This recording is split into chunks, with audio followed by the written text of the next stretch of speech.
Tonight, Governor Greg Abbott will speak to state lawmakers and Texans in his State of the State address. It's expected he will prioritize COVID-19 related measures, as well as other items he's hinted at in the weeks and months leading up to the beginning of the session. CBS Austin's Christian Flores is live tonight. Christian, like the rest of this legislative session, tonight's address is going to look a little different. Yeah, normally the State of the State address is in the middle of the day inside the Capitol during a joint session with the Texas House and Senate. But this year, a primetime address will be live streamed across the state, which may be a way Governor Abbott puts a little bit more weight behind emergency items he wants lawmakers to prioritize, some of which could actually specifically target Austin. In front of a statewide audience, Governor Greg Abbott will have a chance Monday night to kickstart the lawmaking process when he delivers his State of the State address.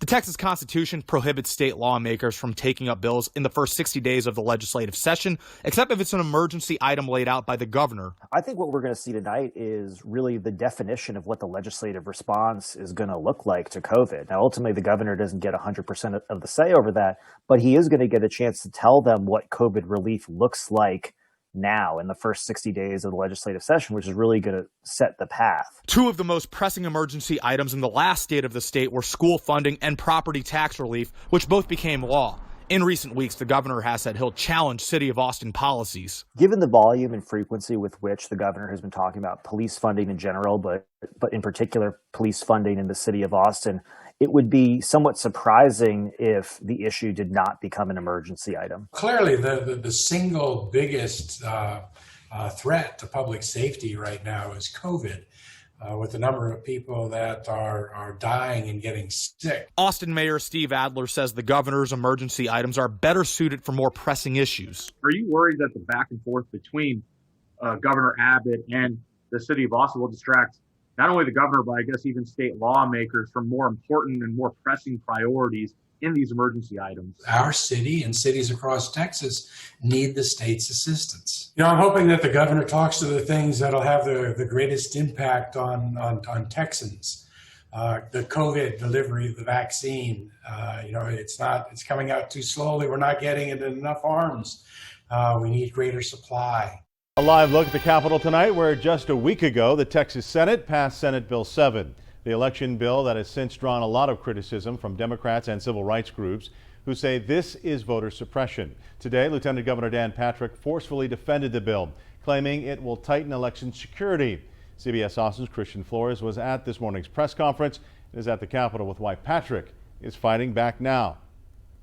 It was very contentious at the press conference as Lieutenant Governor Dan Patrick more or less berated Democrats and even members of the media for what he called a mislabeling of what Senate Bill 7 does. At times, he yelled as he attempted to refute claims that SB 7 is voter suppression. When you suggest that we're trying to suppress the vote, you are in essence between the lines calling us racist, and that will not stand. On Tuesday, Lieutenant Governor Dan Patrick pounded the podium defending Senate Bill 7, arguing it will add much-needed election security measures. The bill, which passed the Senate, has been widely criticized. If SB 7 passes the House and is signed into law by Governor Greg Abbott, it would cut early voting hours and limit mail-in and curbside voting.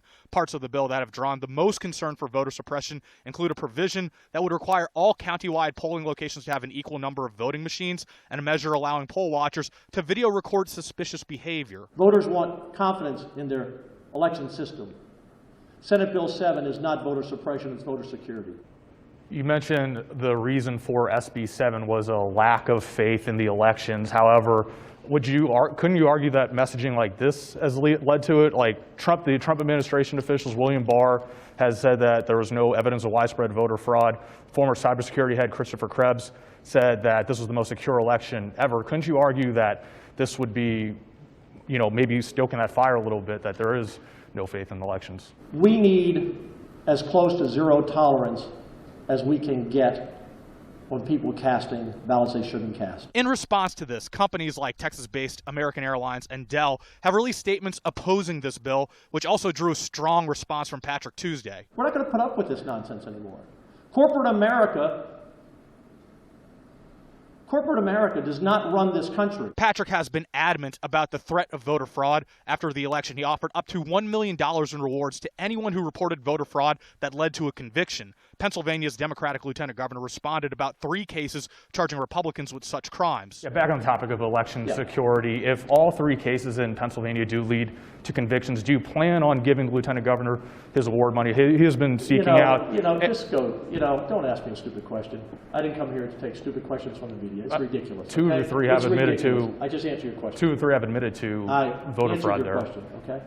Before Lieutenant Governor Patrick cut me off on that question on Pennsylvania's cases, I was going to ask how SB 7 directly addresses cases of voters voting in the place of dead voters, since 2 of those 3 cases did involve those violations. Reporting from the Capitol, Christian Flores, CBS Austin News. I hope we never have to get to a place where we tell teachers what they can and can't talk about. State Representative Steve Toth says his bill on the state's social studies curriculum does not control what teachers can and cannot teach. But critics say this is exactly what it does by banning critical race theory. While House Bill 3979 does not mention the term critical race theory, he and other supporters have spoken out against the academic movement, writing in measures banning key aspects of it. For example, teachers are not allowed to teach, quote, the advent of slavery in the territory that is now the United States constituted the true founding of the United States. Education groups across the state have slammed this bill. Why move forward with a bill like this? And despite these objections, I know, as far as I'm concerned, your background too is not in education. So why not listen to some of these associations? We are listening to we're listening specifically to the teachers. Critical race theory tells every little white child that you have white privilege, and you either admit that you have white privilege and that you're a racist, or we will label you a white supremacist. Focusing blame on individuals is really not what the theory is about at all. Causey Huff is an assistant dean for undergraduate programs at the University of Texas and says Toth's explanation is wrong. Days after the bill passed, she co-wrote this op-ed explaining why schools need to teach critical race theory. The whole purpose of critical race theory is to think about ways we can elevate voices of color, and make sure that we're hearing voices that we haven't traditionally heard, and dismantle systems of racism. We're really kind of doomed to just repeat the same mistakes. If you don't acknowledge and talk about, then we're just going to leave the same voices out over and over again. Ken Zarefis, the president of the Austin ISD Employees Union, agrees, saying the bill minimizes the impact of slavery on the country. It's appalling, and it's heartbreaking as an educator to think that the legislature doesn't want people to hear truth. And that's all it is. It's about truth.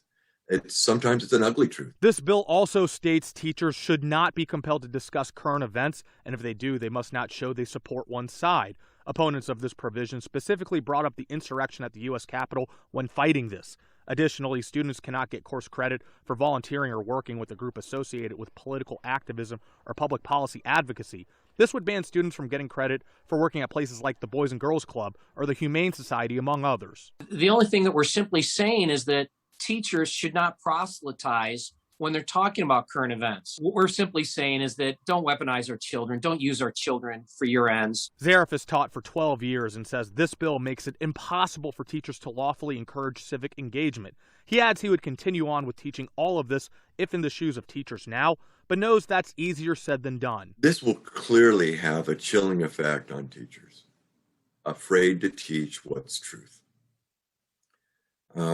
So it's going to be a process of teachers realizing that it's important that you listen to your students, not legislators. How concerned are you for the school children of Texas?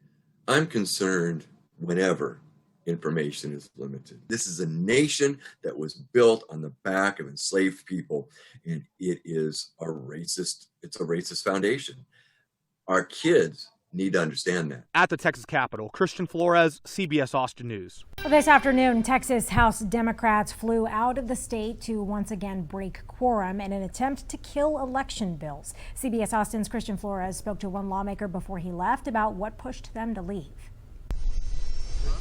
Texas House Democrats opted for a more dramatic route when breaking quorum again on Monday, taking 2 private jets to leave the state to drop below the minimum number of members required to take action on an election bill they claim will suppress votes in communities of color, compared to simply walking out of the chamber at the end of the regular session in May. Making our witnesses stand in the middle of the night and perhaps overnight to hear their testimony, not taking their input into account, denying Democrats the opportunity to have meaningful input in changing this legislation?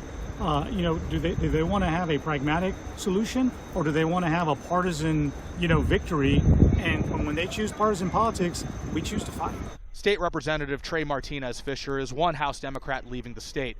This drastic measure comes after 2 marathon committee hearings this past weekend in both the House and Senate, in which each chamber's election bills were advanced to the full floor on strict party line votes. Both of these bills keep several key elements seen in the election bill House Democrats killed at the end of the regular session, which would limit access to mail-in voting and restrict early voting hours. Both Governor Greg Abbott and House Speaker Dade Phelan released statements scolding the lawmakers for leaving and ignoring issues they claim will help Texans. What is your response to critics who say, look, the Texas Democrats are running away from their jobs again? We're fighting for our democracy. We're using every tool in our toolbox. And when Republicans get real and they want to be pragmatic and they want to have a real discussion about voting rights in America, we're happy to have that talk. But if they want to silence our voices, suppress the vote across the state, then we're going to stand up and we're going to fight.